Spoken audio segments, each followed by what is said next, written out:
अस्सलाम वालेकुम व्यूअर्स, अपने पाकिस्तान के साथ मैं हूं महाविश निसार और आज हम बात करेंगे आईने पाकिस्तान की इंटरप्रिटेशन के हवाले से कि आईने पाकिस्तान की तशरीह आखिर है क्या। क्योंकि गुज़िश्ता साल से जिस तरह से हुकूमत, सियासत और फिर सियासी जमातों के इख्तलाफात और मामला सामने आ रहे हैं, तो हर एक की कोशिश है हर सियासी जमात की कि वो आइन की ऐसी इंटरप्रिटेशन सामने लाए या फिर आइन की तशरीह अपनी मर्जी अपने मकासद के मुताबिक कर सके और इसमें डिप्टी स्पीकर और आर्टिकल 5 का हवाला देके अपनी मर्जी के फैसले किए जा सकें।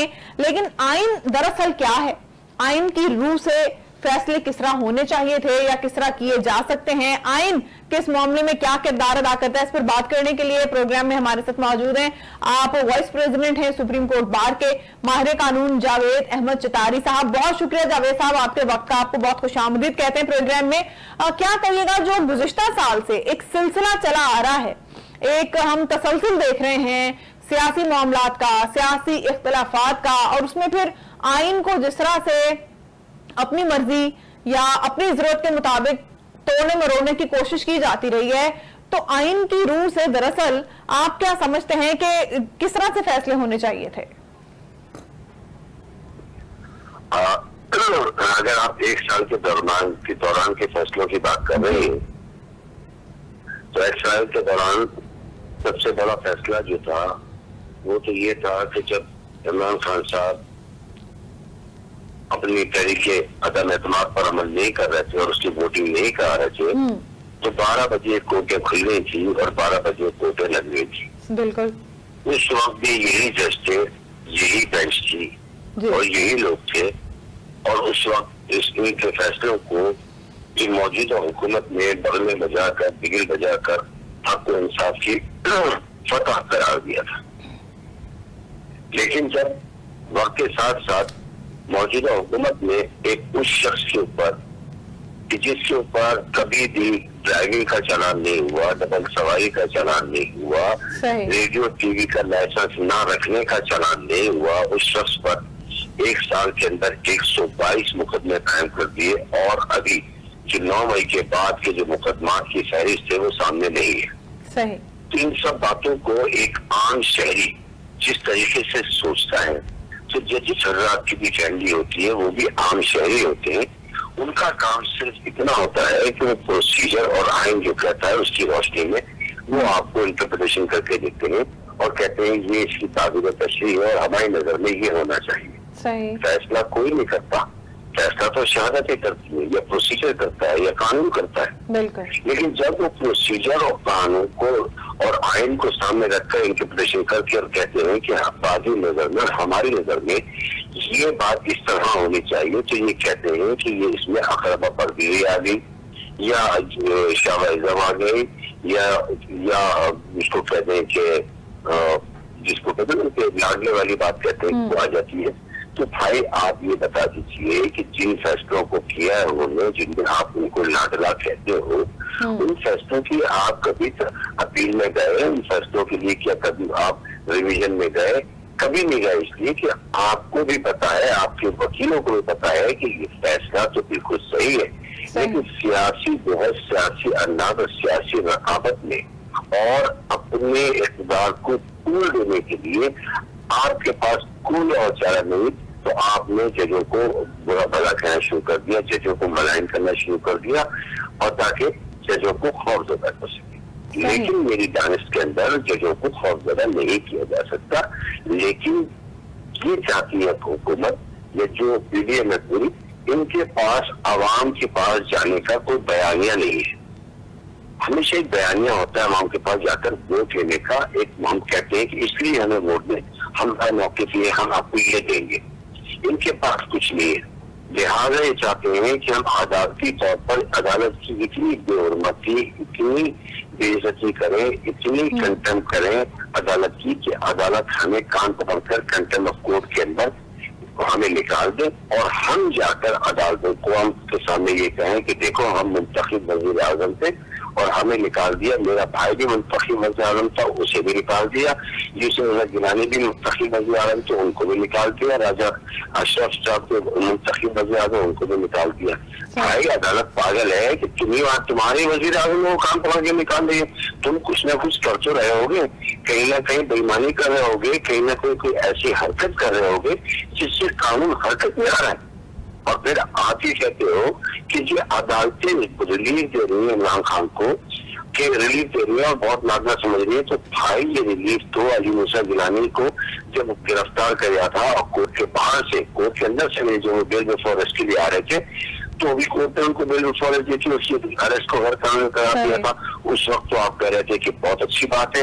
इससे पहले जुल्फकार मिर्जा को पकड़ा था कराची से, उसके लिए रिलीफ दिया। उससे पहले उनको शर्जील मेमन को दिया जब वो पाकिस्तान में भी नहीं थे और वहां से आ रहे थे। 22 अरब रुपए की करप्शन के पास थी, घर की तहखानों से निकले थे, नकद पैसे निकले थे।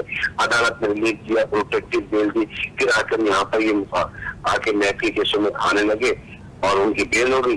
तो उस वक्त तो सारी कोर्टें सही थी। मेरा कहना यह है कि ना तो कोर्टें कल गलत कर रही थी और ना कोर्टें आज गलत कर रही है। कल जब कोर्टें पीडीएम को रिलीफ दे रही थी उस वक्त भी गलत नहीं थी। आज अगर इमरान खान साहब को रिलीफ दे रही है तो ये इस वक्त भी गलत नहीं है, क्योंकि कल भी वो कानून की सही इंटरप्रिटेशन कर रही थी, जो शायद अगर हमें रकाबत हो, मेरा तो किसी पॉलिटिकल पार्टी से ताल्लुक नहीं है, शायद हमें रकाबत हो, किसी से हम कहेंगे ही गलत कर रहे थे। अगर हमें किसी से रफाकत हो और किसी से उनसियत हो, किसी से मुआफ़त हो, तो हम कहेंगे ये सही हो रहा है। लेकिन मेरी दानिश के अंदर ये जो फैसला इमरान खान साहब का हुआ है बेस का, अगर मैं भी जज होता, मेरी 32 साल की वकालत है, सुप्रीम कोर्ट का वकील बने हुए मुझे 12 साल हो गए, तो मैं भी यही फैसला करता। इसलिए कि जब आप मेरे डोमेन में दाखिल होगे, आप अपने अख्तियारात को मेरे डोमेन में इस्तेमाल करोगे, तो मैं अपना डोमेन की अपनी सियासी जमातें तो इसलिए भी इस पे इख्तलाफ का इजहार कर रही हैं या गिले का इजहार कर रही हैं, गिले शिकवे कर रही हैं कि जिस तरह से इमरान खान साहब को अदालत लाया जाता रहा, वापस ले जाया जाता रहा, जो ट्रीटमेंट उनके साथ एक स्पेशल ट्रीटमेंट है वो बाकी सियासी जमातों के लीडर्स और कायदीन के साथ तो नहीं रहा। बाकी जो सियासी जमातें उनके लीडर्स को तो इस तरह से अदालत में नहीं लाया जाता इतने प्रोटोकॉल्स के साथ। देखिए, एक आदमी वो होता है जिस पर हकीकी चोरी का मुकदमा बनता है, वो चोर होता है। एक आदमी वो होता है जिसपे पॉलिटिकल विक्टिमाइज किया जा रहा होता है, उस पर पॉलिटिकल मुकदमा बनाए जाते हैं। क्या पूरी पीडीएम, क्या पूरी क़यादत ये बात कह सकती है कि जो मुकदमे हमने इमरान खान पे बनाए हैं वो हक को सच है? मैं कहता हूँ कि पूरी पीडीएम को हाई कोर्ट, सुप्रीम कोर्ट में खड़ा कर दिया जाए और मौलाना फजलुर रहमान से लेकर और 3 इनके लोगों से कहा जाए कि तुम कुरान पे हाथ रख के बोलो, कुरान हाथ में पकड़ के कहो कि ये फैसले दुरुस्त है, हक है और सच है, और अदालतें इनके साथ हक और सच के बावजूद क्या बोलते हैं इंफरादी प्रायोरिटी का जो सलूक कर रही है, इंफरादी सलूक कर रही है, तो हम मान लें। अगर हम ये कहो कि मैंने 12 साल जेल काटी, कोई कहे मैंने 6 साल काटी, कोई कहे तो इतने काटी, तो भाई आपने वजीर आजम ने दूसरे जब वजीर आजम पाकिस्तान आए थे तो हमारे यूसुफ रज़ा गिलानी साहब ने उनका हाल सुना दिया था उनकी बीवी का। जब बात पता चली तो उसको वापस किया। तो क्या ये तुम्हारे शान निशान था? तो इतनी छोटी छोटी हरकतें करोगे तो भाई जेल जाओगे, चोरियां करोगे जेल जाओगे। क्या सिरे महल का इनकार करते रहे? जब केस बरी हो गया तो सिरे महल के ऊपर तुमने 2 अपने वजीर आजम कुर्बान कर दिए, और जब हो गया तो सिरे महल का दावा करके आपने कहा सिरे महल हमारा है। तो आप तो अपनी जाती चोरियों के मुकदमे में गए, ये तो पॉलिटिकली विक्टिमाइज किया जा रहा है। आप ये कह रहे हैं कि अदालत ने जब जहां इसके बालाए नजर बालाए ताक रखते हुए किसी भी सियासी जमात के लिए जो भी फैसले दिए वो ज़ाहिर आईन और कानून के मुताबिक दिए? बिल्कुल, मैं दोबारा कहीं का आखिरी बात नहीं सुन सकता। जो भी फैसले किए आईन और कानून के दायरे में रहते हैं, आईन और कानून के मुताबिक किए, सिवाय वो मौलवी तमीजुद्दीन के फैसले के जो नजरिया जरूरत के तहत पर किया गया था, सिवाय उस फैसले के जो परवेज मुशर्रफ साहब के लिए कहा गया था कि उन्होंने एक चीज मानी, मैंने कहा 3 साल तक आपको इख्तियार है, आप कानून की नाक समझ के मोड़ तोड़ करते हैं। वो नजरिया जरूरत के ऊपर जो फैसले हुए उसको हम कंडेम करते और उसको हम कहते हैं ये गलत है।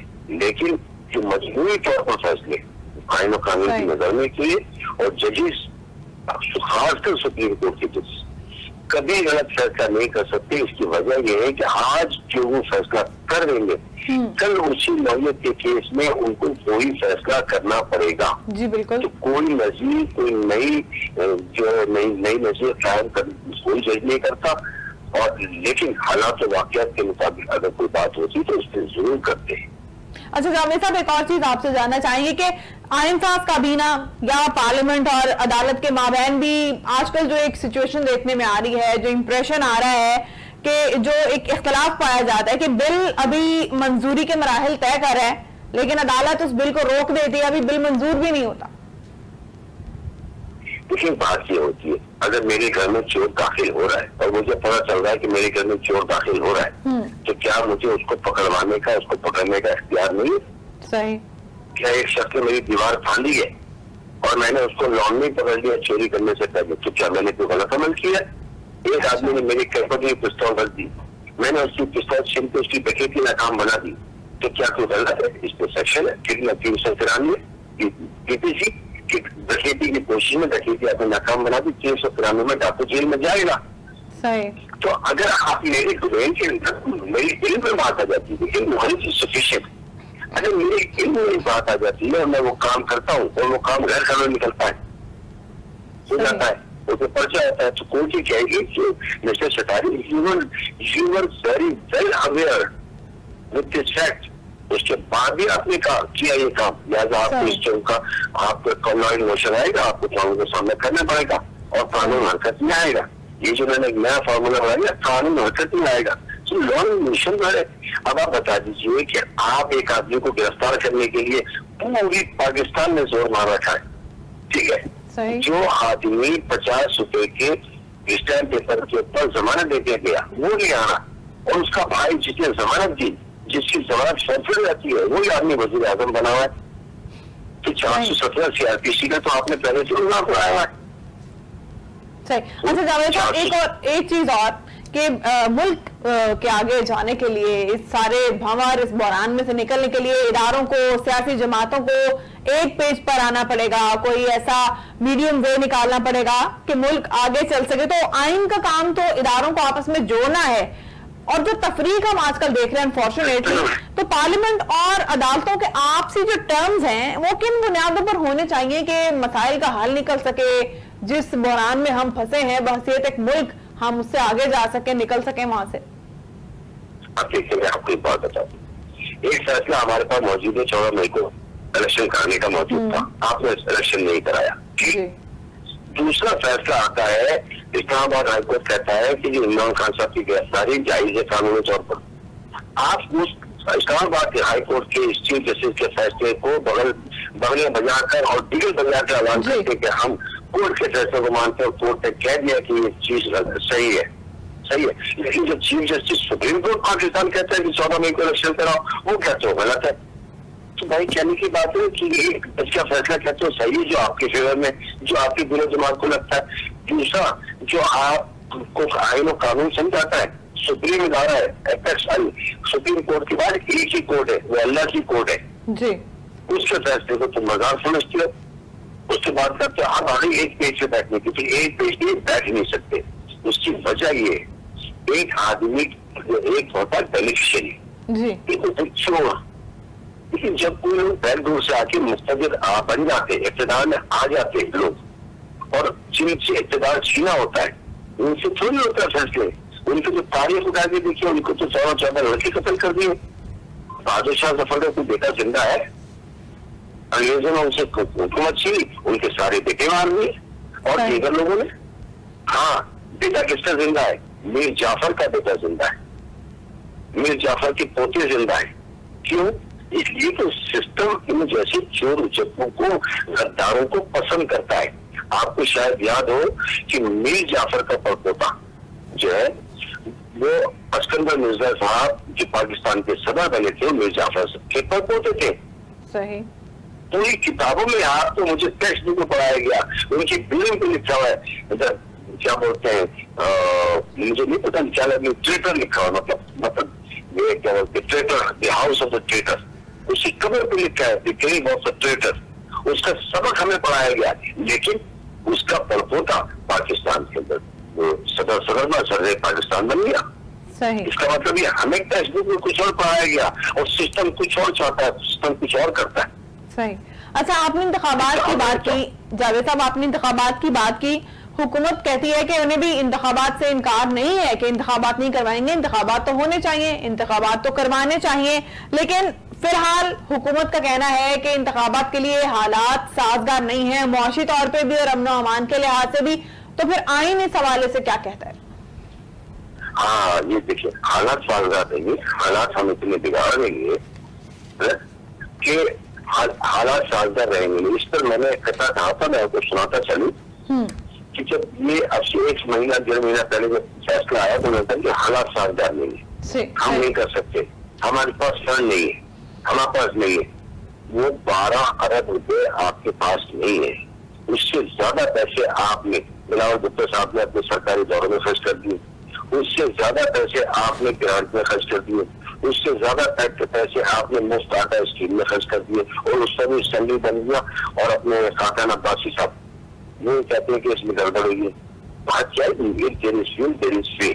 ये कहते हैं कि नहीं हम कराएंगे इंतखाबात। कैसे कराएंगे भाईजान?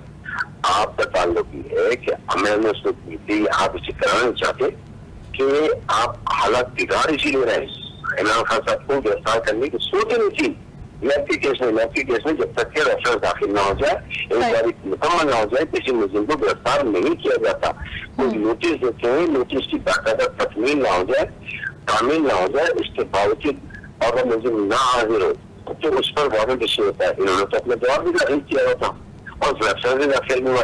इमरान खान साहब को गिरफ्तार करने का मकसद सिर्फ उसके हालात खराब करना था और चीफ जस्टिस साहब को रिपोर्ट दे दी कि हालात ये है और हम जो है इसके अंदर क्या बोलते हैं, ऐसी सूरत में हाल में कैसे इलेक्शन कराएं। राना सनाउल्लाह साहब का कल का बयान है कि सिर्फ 700 आदमी निकले टोटल इमरान खान की हिमायत में। तो वो जो है क्या कहते हैं, उन्होंने हंगामा है कि भाई 1250 आदमी तो कराची से गिरफ्तार कर चुके हो, सही पूरे पाकिस्तान से 15-20 हजार का आदमी गिरफ्तार कर चुके उनके, लेकिन 700 थे आपने 20-25 हजार आदमी गिरफ्तार कर ली। तुम्हारी पहली बात सही है, दूसरी बात सही है, सही। अच्छा, इंतखाबात की बात को आगे बढ़ाते हैं जी जावेद साहब। अपना कितना सुन रहे हैं कि मैंने कहा था कि यही अंदाज हुकूमत है तो तनखा हाकिम एक्मी तूक लिए तख्त पर बैठा होगा, जा बजा पाट कर लाशें बयान ये देगा, अमन होगा तो रियासत में इलेक्शन होगा, ये उनका वसीला है। बहुत खूब।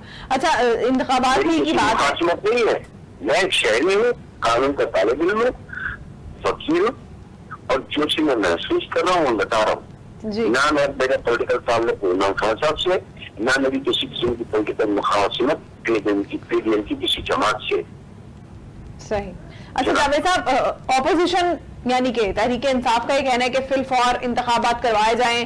कोर्ट ने तारीख भी दी 14 मई की और आज 14 मई है, लेकिन इंतखाबात नहीं हो सके। जबकि जो दीगर सियासी जमातें हैं पीडीएम, उनका ये कहना है कि ऑपोजिशन का सारा जोर पंजाब के इंतखाबात पर है, केपी में इंतखाबात की कोई बात ही नहीं कर रहा। तो फिर केपी के इंतखाबात की बात क्यों नहीं हो रही? और हुकूमत का तो सिरे से कहना है कि इंतखाबात करवाना तो फिलहाल मुमकिन ही नहीं है। और यह भी कहा जाता है कि ये फैसला करने का जो मजाज है वो पार्लियामेंट है, कोर्ट को इसमें मुदाखलत नहीं करनी चाहिए। आप बताइएगा कि कानून क्या कहता है? ऐसा नहीं है, जब कभी भी कोई सीट खाली होती है, कोई भी सीट असेंबली की होती है, सीट खाली होती है तो इलेक्शन कमीशन का डोमेन शुरू हो जाता है, पार्लियामेंट का काम नहीं होता। इलेक्शन कमीशन ड्यूटी बाउंड होता है कि 90 दिन के अंदर अंदर इलेक्शन कराए उन खाली सीटों पे, उस चौथी असेंबली पे। तो उस असेंबली का तो काम ही कोई नहीं है, इलेक्शन कमीशन का काम है। इलेक्शन कमीशन को इन्होंने अपना बड़ा बच्चा बनाया हुआ है, अपना मुजाहिर बनाया हुआ, अपना कन्नी कुमार बनाया हुआ है और उसको कहते हैं कि ये बात है, ये बात है। अब आप उन्होंने करना है। उनकी जो दरखास्त थी हाई कोर्ट के अंदर, सुप्रीम कोर्ट में, ये थी कि इलेक्शन कमीशन हमारा इलेक्शन में नहीं करा रहा, मतलब नहीं करा रहा। क्योंकि अब कोर्ट ने कहा कि असेंबली की आपकी जो मामला थे वो आप वहां देखें, हम तो इस दरखास्त में फैसला करेंगे। भाई हमें तो दरखास्त देने की जरूरत ही नहीं थी। सही। आपको हैसियत इलेक्शन कमीशन दोनों असम्बलियों के इलेक्शन 9 दिन के अंदर कराने थे। ये मुझ पर इल्जाम क्यों आएगा, या मुझसे मतलब जिससे आपने सवाल किया, मुझ पर इल्जाम क्यों आएगा कि मैं पंजाब की इलेक्शन की बात कर रहा हूँ, केपी के नहीं कर रहा। मैं तो कर ही नहीं सकता बात इलेक्शन कमीशन में कर रहा है। मैंने इस्तीफा दे दिया इलेक्शन कमीशन में, बाई इलेक्शन कहा है। इससे पहले भी 9 सीटों पे 11-12 सीटों पे 9 सीटों पर इमरान खान साहब ने इस्तीफा दिया था। उसके बाद बाई इलेक्शन हुआ था, नहीं हुआ था, इमरान खान साहब दोबारा लड़े थे उसके ऊपर। वो कौन से कोर्ट का ऑर्डर किया था, उसके लिए किससे पूछा था? क्यों? आज मसला आपको ये है कि आप एक शख्स की मकबूलियत से डरते हैं।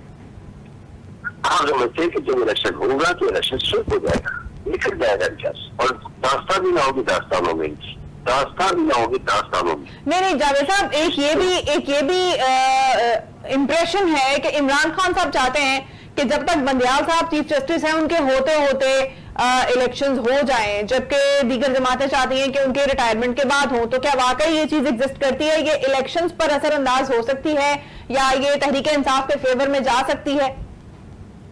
देखिए जी, पंजाब साहब का तो इस मामले से बिल्कुल कोई ताल्लुक नहीं। कानून में कहता है जिस दिन असेंबली टूटी है उसके 90 दिन के अंदर अंदर आपने इलेक्शन काम है। सही। अब उसके 90 दिन के अंदर अंदर अगर बंदियाल साहब ऐसे चीज जैसे अपने फराइज अंजाम, सुप्रीम कोर्ट अपने फराइज अंजाम दे रहे हैं, तो उसमें इत्तेफाक हो सकता है। आप ये कैसे कह सकते कि मैं ये चाहता हूँ, ये मेरे चलने से चाहते हैं, कानून तो कहता ना मेरे लिए करा। आप कहते हैं जी हम बंदियाल साहब के सामने नहीं कराएंगे, तो ये बात कहाँ लिखी है कानून के अंदर? आप इस तरह कहते हो कि बंदियाल साहब जब इलेक्शन, आज तुम अगर हुकूमत में हो तो बंदियाल साहब की मेहरबानी से हो। अगर बंदियाल साहब रात को 12 बजे कोर्ट ना लगाते तो कभी भी वोट ऑफ नो कॉन्फ्रेंस की कार्रवाई ना होती। सही। लगाई थी नहीं लगाई थी? जी बिल्कुल। तो उस वक्त तो बंदियाल साहब तो आपके आदमी थे ना, आज ही कहे नहीं, इसलिए कि बंदियाल साहब ने उस दिन भी हक और सच की बात की थी कि जब वोट ऑफ नो कॉन्फ्रेंस आ गई है तो आप इस पर दलील कराओ, वो भी हक और सच की बात थी। और आज जो बात कर रहे हैं ये भी हक और सच है, लेकिन बात ये कि ये मानूंगा ये नहीं मानूंगा, ये बात नहीं कह सकती। ये जी ये हकीकत बात है। आप देख रहे हैं उसके अंदर वो तभी बन जाए साहब से ये मुनी वक्त थे कि 12 बजे आके कोर्ट में बैठ गए थे। आज मुनी वक्त सर को आप गालियां रखे, आज बंजाब को गालियां रखे। आपकी हैसियत क्या है कि आप हमें चीज जिससे को गाली रखो? लास्ट क्वेश्चन जावेद साहब, लास्ट क्वेश्चन कि अदालत का क्या इस्तेहकाक है इस सारे मामले में? क्या अदालत ऑर्डर्स दे सकती है इंतखाबात करवाने के लिए, या फिर ये फिर सिर्फ पार्लियामेंट का दायरा इख्तियार है? अब तो बहुत आगे चली गई, अब तो बात बहुत आगे चली गई। वो कहते हैं ना हमारे बाकी कौन जाने कौन नहीं जाने, बाप जाने बेटा जाने अब्दुल गफूर, और ये तो बात बहुत आगे निकल गई, कंटेम्प्ट तो हो गई। अब एक ये जो कल मुजाहरा कर रहे सुप्रीम कोर्ट के सामने, सही। आप बताइए, अब आवामी तो अब आवाम को लीड देने के लिए आए थे, हम यूँ करते हैं यूँ करते हैं, डांस साहब आएंगे यूँ करते हैं यूँ करते हैं, 300 करोड़ फंसा दिया। ठीक है, पैसा महंगाई की सलाह मार्च करके आप आए थे ना इख्तियार में, तो महंगाई से तो आपने 2 गुना और बढ़ा दी। 150 की बात थी तो 300 रुपए की बात थी। ठीक। महंगाई का जो रेट बढ़ा वो 27%, 37% बढ़ा है। अब बात ये है इसके अंदर, अब तो बात निकल रही है आगे। अब तो बात ये है कि वो कहते हैं खुद ही को कर बुलंद इतना क्या समझे, इससे पहले खुदा बंदे से खुद पीछे बता दे रहा क्या है। अब तो चीजें से सब पूछेंगे कि भाई कंटेंट हो गई, मेरा ऑर्डर इसकी कंप्लेंट नहीं हुई, what do you say about it? सही सही सही सही। इस बात कल उन्होंने ये बात पूछनी है, इसलिए पूरी पीरियड में सुप्रीम कोर्ट का घेराव करना है। सारे बड़ी तरीके के लिए काजी और कजा की दारू कर्जा के और काजी का कभी घेराव हुआ है?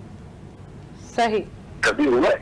कभी किसी ने जुलूस निकाला है खिलाफ चीफ जस्टिस के, चीफ जस्टिस के फेवर में निकाला है, अदालत के फेवर में निकाले, अदालत के खिलाफ किसी ने निकाला आज तक? सही। एमक्यूएम ने 12 मई को निकाला था, एमक्यूएम कहाँ खड़ी है? भाई जज ने एमक्यूएम ने 12 मई को निकाला और पूरे पाकिस्तान में उसकी मजम्मत की। आज तुम निकाल रहे हो अदालत के खिलाफ, तो तुम क्या 12 मई की एमक्यूएम की 12 मई की तारीख को दोहराना चाहते हो? सही।